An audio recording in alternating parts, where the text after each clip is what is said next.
Seorang ibu muda yang bernama Petri Sihombing, 35 tahun, tewas di tangan suaminya sendiri, yaitu Wadison Pasaribu. Berikut kronologinya. Pada hari Minggu 1 Juni 2025 dini hari, Petri Sihombing terlibat cekcok dengan suaminya. Lalu suaminya mencekiknya dengan tali sampai ia tidak bernyawa. Setelah melihat istrinya sudah tidak bernyawa, ia pun membuat sebuah skenario seolah-olah rumah mereka kerampokan dan istrinya meninggal dalam peristiwa perampokan tersebut. Ia pun mengacak-acak rumahnya sampai berantakan. Kemudian ia masuk ke dalam karung, mengikat dirinya sendiri dan pura-pura pingsan untuk meyakinkan orang lain bahwa ia benar-benar kerampokan.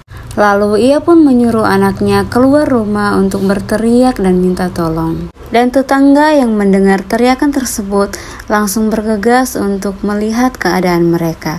Setelah sampai di rumah tersebut, ia melihat Wadison Pasaribu telah terikat dalam karung dalam keadaan pingsan alias pura-pura pingsan. Dan kemudian ia mengecek seluruh keadaan rumah dan melihat Petri Sihombing telah terbujur kaku dalam keadaan tangan terikat di dalam kamar. Ia pun langsung menyadari bahwa Petri Sihombing sudah tidak bernafas. Kemudian ia memanggil polisi dan warga setempat. Selama jenazah Petri Sihombing disemayamkan, suaminya yaitu Wadison Pasaribu pura-pura menangis histeris seolah-olah merasa sangat kehilangan. Dan tentu saja semuanya itu dilakukan untuk mengelabui kerabat dan keluarga. Tapi sepandai-pandainya tupai melompat, suatu saat akan jatuh juga.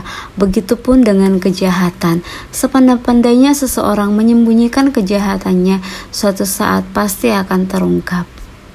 Dan benar saja, tak lama setelah itu, polisi pun mulai mencium sesuatu yang mencurigakan.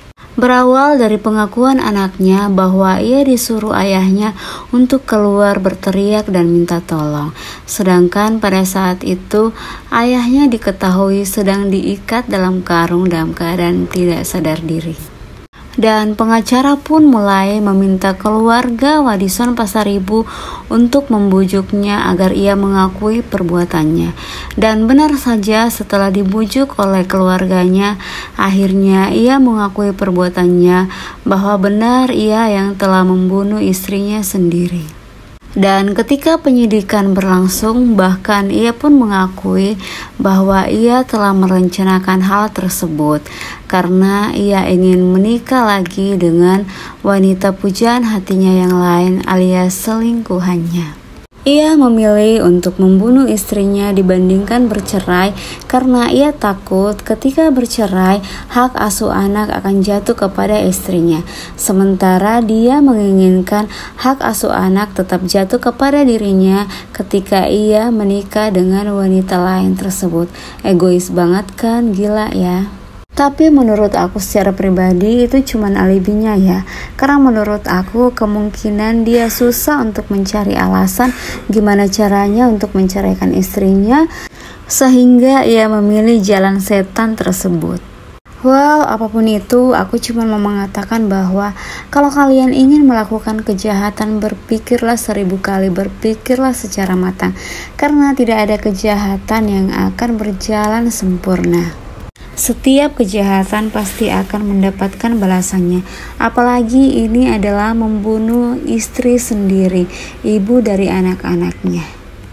Dan satu lagi, kenapa perselingkuhan itu selalu berakibat fatal pada akhirnya? Karena janji suci pernikahan bukan hanya diucapkan di depan pasangan atau di depan orang lain, tapi janji itu pun juga tersebut diucapkan di hadapan Tuhan.